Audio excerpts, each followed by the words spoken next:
గత 5 సంవత్సరాలుగా collector office చుట్టూ ఇప్పుడు కల్లు డిపో నుంచి గత 5 సంవత్సరాలుగా ఎన్నో పోరాటాలు చేసుకుని తెచ్చుకున్నా కూడా 5 సంవత్సరాల నుంచి కలెక్టర్ ఆఫీస్ చుట్టూ అధికారుల చుట్టూ ఎక్స్చేంజ్ ఆఫీసుల చుట్టూ తిరిగినా కూడా పట్టించుకోవడం లేదు. అప్లికేషన్స్ ఎన్నోసార్లు అప్లికేషన్స్ ఇచ్చాము. కలెక్టర్ కూడా ప్రజావాణిలో ఫిర్యాదు చేసినప్పటికీ దానిపై తగు చర్యలు తీసుకోకుండా వాళ్లకు ఇచ్చే సమాధానం కూడా వాళ్ళకు అనుకూలంగా ఇస్తూ ఒకే కుటుంబము నుంచి నడిపిస్తున్నారు. వాళ్ళ ఇష్టం వచ్చినట్టు కొనసాగిస్తున్నారు.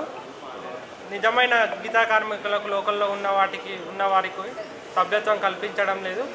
దీనిపై కొత్త ట్యాపర్లకు కూడా అవకాశం ఇవ్వడం లేదు. ఎన్నిసార్లు అప్లికేషన్ ఇచ్చినా కూడా అధ్యక్షులు కూడా పట్టించుకోవడం లేదు. ఎక్స్చేంజ్ ఆఫీసులకు వాళ్లకు సహకారంతో రవీందర్ ఎక్స్చేంజ్ ఆఫీస్ అధికారులతో అండదండలతో వాళ్ళు అలాగే కొనసాగుతున్నారు. దీనిపై తగు చర్యలు తీసుకొని మాకు న్యాయం చేయగలరని కోరుతున్నాము. మేము చాలాసార్లు ఫిర్యాదు ఇచ్చాము. అన్యాయంగా టాపర్స్ దీంట్లో నాన్ లోకల్ వాళ్ళు ఉన్నారు, తీసేయండి, లోకల్ వాళ్ళని తీసుకోండి అని చెప్పేసి వాళ్ళు ఎలాంటి ప్రూఫ్స్ లేదన్నారు. ఎక్సైజ్ కూడా మేము ప్రూఫ్స్ కూడా సహకరించాము. ఎన్ని ప్రూఫ్స్ ఇచ్చామన్నా చూడండి, అందరి ఆధార్ కార్డు ఎక్కడ ఉంది, ఫేక్ ఆధార్ కార్డులు తీసుకుంటా, ఫేక్ ఆధార్ కార్డులు తీసుకుంటా, ఫేక్ అడ్రస్లు పెట్టి వీళ్ళు ఉండేదేమో గోన్గోపులల్లో, ఇక్కడనేమో నంబర్షిప్లు ఉన్నాయి. అందరు క్యాపర్స్ ఇక్కడ మొత్తం 36 మంది ఉన్నారు. ఎమ్మెల్యేల వాళ్ళని తొలగించి లోకల్లో తీసుకోవాలని కోరుకుంటున్నాను. ఇప్పుడు ఈసారి మళ్ళీ సార్ వచ్చారు. ఫస్ట్ ఏమన్నాడంటే కలెక్టర్ సార్ చెప్పినప్పుడు సరే అన్నాడు. మళ్ళీ పక్కకు వచ్చిన తర్వాత అవసరం లేదు, మేము ఏం చేయం, పట్టించుకోమని చెప్పి లాస్ట్గా మాట్లాడిండు. ఎన్నోసార్లు ఇచ్చినామని లాస్ట్గా మాట్లాడితే మళ్ళీ కలెక్టర్ దగ్గరికి వెళ్తే అప్పుడు మళ్ళీ మా పిటిషన్ తీసుకున్నాడు. ఎన్నిసార్లు అప్లికేషన్ ఇచ్చినా కూడా ఎన్నిసార్లు చేసినా కూడా తీసుకోలేడు.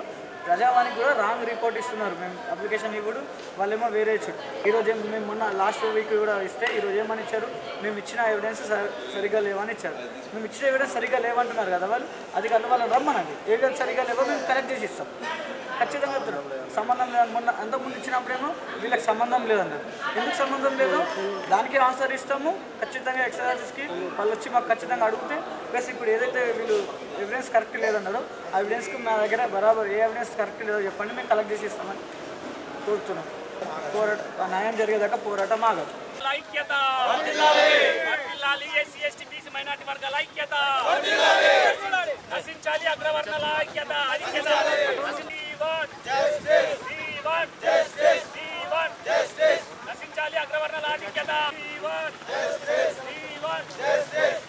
నశించాలి అగ్రవర్ణాల ఆధిక్యత, నశించాలి అగ్రవర్ణాల ఆధిక్యత, ఎస్సీ ఎస్టీ బీసీ మైనారిటీ వర్గాల ఐక్యత, వర్ధిల్లాలి ఎస్సీ ఎస్టీ బీసీ మైనారిటీ వర్గాల ఐక్యత, ఎస్సీ ఎస్టీ బీసీ మైనారిటీ వర్గాల ఐక్యత, నశించాలి అగ్రవర్ణాల ఆధిక్యత, నశించాలి అగ్రవర్ణాల ఆధిక్యత, ఎస్సీ ఎస్టీ బీసీ మైనారిటీ వర్గాల ఐక్యత. పాల్గొండ మండలం వన్నెల్బి గ్రామం. అయితే వన్నెల్బి గ్రామంలో ఎస్సీ ఎస్టీ బీసీ మైనారిటీ వర్గాలకు సంబంధించిన భూమి తరతరాలుగా తాతలు తండ్రుల నుండి వారసత్వంగా వస్తున్న భూమి ఇన్నేళ్లుగా రాని అడ్డు ఈ మధ్య మేము మా భూమిని అమ్ముకోవడం జరిగింది. అమ్ముకున్న తర్వాత అగ్రవర్ణాల వారు దీంట్లో తోవా ఉన్నది, మేము నడిచినామని చెప్పేసి మాకు అడ్డు తలిగారు. అయితే దీనికి సంబంధించి ఎంఆర్ఓ గారు, ఆర్ఐ గారు, సర్వేయర్ గారు కానీ మోగ మీదకి వచ్చి సర్వే చేసి దీంట్లో ఎలాంటి తోవాలు లేవని చెప్పేసి నిర్ధారణ చేసారు. అయితే లీగల్గా ఏమి చేయలేని అగ్రవర్ణాల వారు, గురిడికాపు వారు మమ్మల్ని ఇండైరెక్ట్గా ఒత్తిడికి గురి చేస్తున్నారు. వాళ్ళ ఇళ్లలో ఉన్న కిరాయి వాళ్ళను ఎలగొట్టడం కానీ, కిరాణా షాపును ఎలగొట్టడం కానీ, చాయ్ హోటళ్లను ఎలగొట్టడం కానీ, ట్రాక్టర్ల వాళ్ళని దూరం ఉంచడం కానీ, చాకలి కమ్మరి కుమ్మరి అవసలి వాళ్ళందరినీ దూరం పెట్టడం కానీ చేస్తున్నారు. కాబట్టి మళ్ళీ కొన్నవారికి కూడా డబ్బులు కట్టకుండా మోకాలు అడ్డేస్తున్నారు. కాబట్టి మా అందరి తరఫున తెలియజేసేది ఏమనంటే, మా అందరి పట్ల ఉన్న న్యాయాన్ని మీరు కూడా తెలుసుకొని మా అందరి పట్ల న్యాయం చేయాలని చెప్పేసి కోరుతా ఉన్నాము. అయితే దీంట్లో అది ఆ 2 సంవత్సరాలు ఉన్న అగ్రిమెంట్ను కూడా అర్థాంతరంగా ఆపేసి ఈ కౌలు రైతులు పెట్టిన పెట్టుబడిని కూడా వెనక్కి ఇవ్వకుండా వాళ్ళ తోటలకు రాకుండా అడ్డుపడుతున్నారు. అట్లాగే కల్లు గీత కార్మికులను వాళ్ళ తోటకు దూరంగా ఉన్న, అంటే వాళ్ళ తోటలో లేవు, వాళ్ళ తోటకు దూరంగా ఉన్న కినాల్ పొంటి ఒడ్డుకు ఉన్న ఈత చెట్లను గీయకుండా అడ్డమస్తు మాకు మొత్తం ఎస్సీ ఎస్టీ బీసీ మైనారిటీ వర్గాలందరికీ అడ్డు తగులుతున్నారు. కాబట్టి మా అందరి పట్ల న్యాయం చేయాలని చెప్పేసి కలెక్టర్ గారికి వినతి పత్రం ఇవ్వడం జరుగుతుంది.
కలెక్టర్ గారికి బోధన్ నియోజకవర్గం తరఫున సాలూరు మండల్ కానీ బోధన్ రూరల్ మండల్, నవీపేట మండల్, రెంజల్ మండల్, ఎడపల్లి మండల్ గ్రామాల నుంచి పెద్ద ఎత్తున రైతులు ప్రజావానికి తరలి రావడం జరిగింది.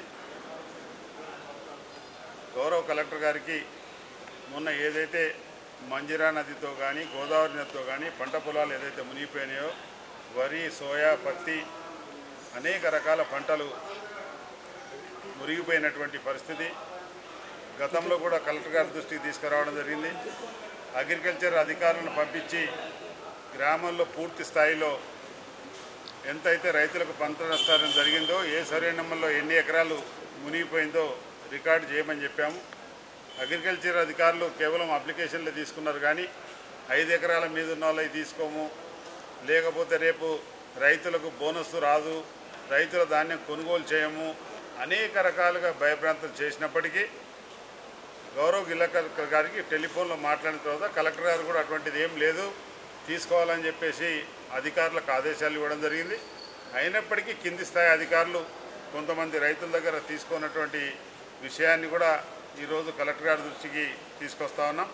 అదే రకంగా కలెక్టర్ గారికి కోరడం జరిగింది, ఏదైతే పంట నష్టం జరిగినటువంటి రైతులకు విత్తనాలు ఇచ్చినట్టయితే కొంతమంది ఇమీడియట్గా వేసుకునేటువంటి అవకాశం ఉంది, కొంతమంది ఇంకా కొద్ది రోజులకు వేసుకునేటువంటి అవకాశం ఉంది. దీన్ని తాస్కారం చేసి విత్తనాలు కూడా సరఫరా చేయకుంటే ఆ రైతు మొదటి పంట నష్టపోవడం జరిగింది. అదే రకంగా రెండో పంట కూడా మళ్ళీ నష్టపోయేటువంటి ప్రమాదం ఉంది. అదే రకంగా నీట మునిగినటువంటి గ్రామాలు చూసుకున్నట్టయితే ఆ గ్రామాల్లో ఏదైతే పూర్తిగా పాక్షికంగా ఇండ్లు దెబ్బతిన్నాయో అటువంటి ఇండ్లకు తక్షణమే ఆదుకోవడానికి ప్రభుత్వ సహకారం కింద కొంత డబ్బు చెల్లించాలి. తదుపరి పర్మనెంట్గా ఇందిరమ్మ ఇళ్లను కూడా మంజూరు చేయాలి. అటువంటి రైతులు కానీ ఆ గ్రామంలో ఉన్నటువంటి పేద ప్రజలందరినీ కూడా కాపాడాలనే ఉద్దేశంతో ఈరోజు గౌరవ జిల్లా కలెక్టర్ గారికి ప్రజావాణిలో ఆ విషయంలో కూడా రిప్రజెంట్ చేయడం జరిగింది. అంగర్గ గ్రామం పూర్తిగా నీట మునిగిపోయింది. అంగర్గ గ్రామంలో అనేక రకాల సమస్యలు వచ్చినాయి. ఆ గ్రామంలో ఉన్నటువంటి సమస్యలన్నిటి మీద కల్వర్ట్లు కానీ, రోడ్ల విషయంలో కానీ, అక్కడ ఉన్నటువంటి డ్రైనేజ్ వ్యవస్థ విషయంలో కానీ, అక్కడ తాగడానికి మంచినీటి సప్లై చేసేటువంటి విషయంలో కానీ, పైప్ లైన్ల విషయంలో కానీ, మిషన్ భగీరథ వాటర్ రానటువంటి విషయం కానీ, గ్రామంలో సురక్షిత మంచినీటి తాగడానికి అవసరం పడే తాగునీరు కోసం కానీ ఈ రకంగా చూస్తుంటే అక్కడ మందర్న కానీ, ఉంస కానీ, కాజాపూర్ కానీ, సాలూర కానీ, కండగాం కానీ, అదే రకంగా అంగర్గా ఈ కిందికి వచ్చే వరకంటే తగ్గెళ్ళి ఇక్కడ నీల, రెంజల్, అదే రకంగా కందకుర్తి, తాడ్బిలోలి, బోర్గాం, కోస్లీ, బినోలా, నాలేశ్వర్ ఏదైతే గోదావరి, మంజిరా ప్రాంతంలో ఉన్నటువంటి ఈ రైతులంతా కూడా పెద్ద ఎత్తున నష్టపోవడం జరిగింది. తక్షణమే గవర్నమెంట్ ఆదుకోవాలి, ఆర్థిక సాయం అందజేయాలి. ఎకరానికి 35,000 రూపాయలు మేము డిమాండ్ చేయడం జరిగింది. ప్రభుత్వం దానికి తక్షణమే ఇచ్చే విధంగా జిల్లా కలెక్టర్ గారు ప్రభుత్వానికి కూడా రిపోర్ట్ పంపించడం జరిగింది. ఆ రిపోర్ట్ ఆధారంగా తక్షణమే సాయం అందించాలని చెప్పేసి ఈరోజు రైతులంతా కూడా వేడుకుంటా ఉన్నారు. ఒక పక్క బోనస్ పడక, ఇచ్చినటువంటి ధాన్యానికి బోనస్ పడక, మొన్న అప్పులు చేసి పెట్టినటువంటి అప్పులు పెట్టుబడి పెట్టుకున్న తర్వాత ఈరోజు భగవంతుడు వరద రూపంలో వచ్చేసి నష్టపోయినప్పుడు రైతును ఆదుకోవాల్సింది ప్రభుత్వమే. ఇదే కింద ఫసల్ బీమా యోజన ఉండింటే పక్కన ఉన్నటువంటి మహారాష్ట్రలో ఎకరాకి 20,000, 25,000 కేంద్రం నుంచి ఫసల్ బీమా యోజన వస్తూ ఉంది. ఇక్కడ చూసినట్టయితే మంజిరా పక్కన ఉన్నటువంటి గ్రామాలు 2 కిలోమీటర్ల దూరంలో ఉన్నటువంటి రైతుకు ఈరోజు ఇన్సూరెన్స్ వస్తుంది. 2 కిలోమీటర్ల యువతలు ఉన్నటువంటి రైతుకు మంజిరాకు ఆవతేలా, గోదావరికి అటువైపు, గోదావరికి ఇటువైపు, మంజిరాకు ఇటువైపు ఇన్సూరెన్స్ రావాలంటే ఈ రైతాంగం ఏం పాపం చేసుకున్నారు? ఈ ప్రభుత్వాలు చేసినటువంటి పాపంతో రైతులకు ఈరోజు నష్టం జరుగుతూ ఉంది. గత టీఆర్ఎస్ ప్రభుత్వంలో అలాగే జరిగింది, ఈరోజు కాంగ్రెస్ ప్రభుత్వంలో కూడా అదే రకంగా జరుగుతుంది.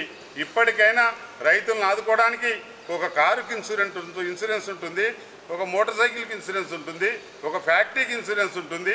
బంగ్లాలు కట్టుకుంటే జూబ్లీ హిల్స్, బంజారా హిల్స్లో బంగ్లాలు కట్టుకుంటే వారి నాయకుల బంగ్లాలకు ఇన్సూరెన్స్ ఉంటుంది. ఈరోజు కష్టపడి పండించేటువంటి రైతుకు ఇన్సూరెన్స్ లేదంటే దేశం ఎటుపోతుంది? ఈరోజు రాష్ట్రంలో మనం జీవించేటువంటి రైతాంగానికి భరోసా అనేది కల్పించలేనటువంటి పరిస్థితిలో ప్రభుత్వము, నాయకత్వము అందరం ఉందంటే మనమందరం కూడా సిగ్గుపడాల్సినటువంటి సమయం ఈరోజు ఆసన్నం అవుతూ ఉంది. కాబట్టి ఇప్పటికైనా కళ్ళు తెరిచి ప్రభుత్వాలు రైతు ఉంటేనే రాజ్యం ఉంటుంది, జై జవాన్ జై కిసాన్ అనే నినాదం ఆనాడు ఒట్టిగా పెట్టలేదు. జవాన్లు ఏ రకంగా అయితే ఆదుకుంటూ ఉంటారో, దేశాన్ని ఏ రకంగా అయితే జవాన్ రక్షించుకుంటాడో, రైతు ఈరోజు పండించినటువంటి పంటలు అందరికీ కడుపు నిండా అన్నం తింటున్నారంటే పేదవారి దగ్గర నుంచి పైకి ఉన్నటువంటి మధ్యతరగతి వాళ్ళు కానీ డబ్బున్నటువంటి వాళ్ళు కూడా అందరికి కూడా తినే తిండి ఈ రైతు పండించినటువంటి పంటనే. పట్టణాల్లో నివసించినా ఎక్కడ నివసించినా రైతు పండించేటువంటి పంటనే తింటూ ఉన్నారు. కాబట్టి రైతు తను కష్టపడుతూ తన పేదరికంలో వండుకుంటూ తన కుటుంబాన్ని రైతు పోషించుకోలేకున్నా ఇతరులకు అన్నం పెట్టేటువంటి రైతాంగాన్ని కాపాడుకోవాల్సినటువంటి బాధ్యత ప్రభుత్వం మీద ఉందని చెప్పేసి ఖచ్చితంగా మేము తెలియజేస్తా ఉన్నాం. ఒకవేళ ప్రభుత్వం కూడా సమయం ఇస్తూ ఉన్నాం, వరదల్లో రాజకీయంగా చేయొద్దని చెప్పేసి గ్రామాల్లో తిరిగి మేము వారికి సానుభూతి తెలపడమే జరిగింది. ఒకవేళ ప్రభుత్వం దిగిరానట్టయితే, ఒకవేళ ప్రభుత్వం చేయనట్టయితే ఇదే రైతులతోటి పెద్ద ఎత్తున భారతీయ జనతా పార్టీ తరఫున ఆందోళన కార్యక్రమాలు కూడా నిర్వహిస్తాము. దేనికి కూడా వెనకాడమని చెప్పేసి తెలియజేస్తూ ఉన్నాం. కాబట్టి అందరం కూడా మేము పార్టీలకు అతీతంగా రైతులకు న్యాయం చేయమంటున్నాం. వాళ్ళు ఏ పార్టీకి సంబంధించినటువంటి వ్యక్తులకైనా న్యాయం చేయండి అని చెప్పేసి కోరుతూ ఉన్నాం. కాబట్టి ఈ జిల్లాలో ఉన్నటువంటి శాసనసభ్యులు, ఈ ఉమ్మడి జిల్లాలో ఉన్నటువంటి 9 మంది శాసనసభ్యులు మొన్న అసెంబ్లీలో మాట్లాడతారేమో అని అనుకున్నాం, కానీ శాసనసభలో అటువంటి చర్చ రానే లేదు.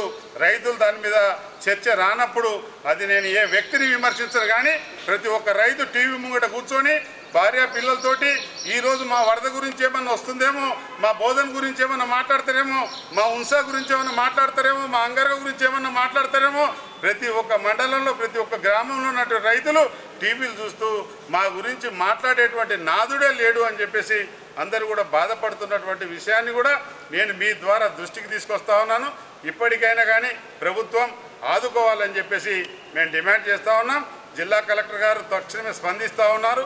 వరదల్లో వాళ్ళు తక్షణమే ఆదుకున్నటువంటి యంత్రాంగానికి, ఆదుకున్నటువంటి తహసీల్దార్లకు, జిల్లా కలెక్టర్ గారికి, అధికార యంత్రాంగానికి కృతజ్ఞతలు తెలుపుతూ మా నష్టం వచ్చే విధంగా మీరు కృషి చేయాలని చెప్పేసి కూడా మేము కోరుతా ఉన్నాం.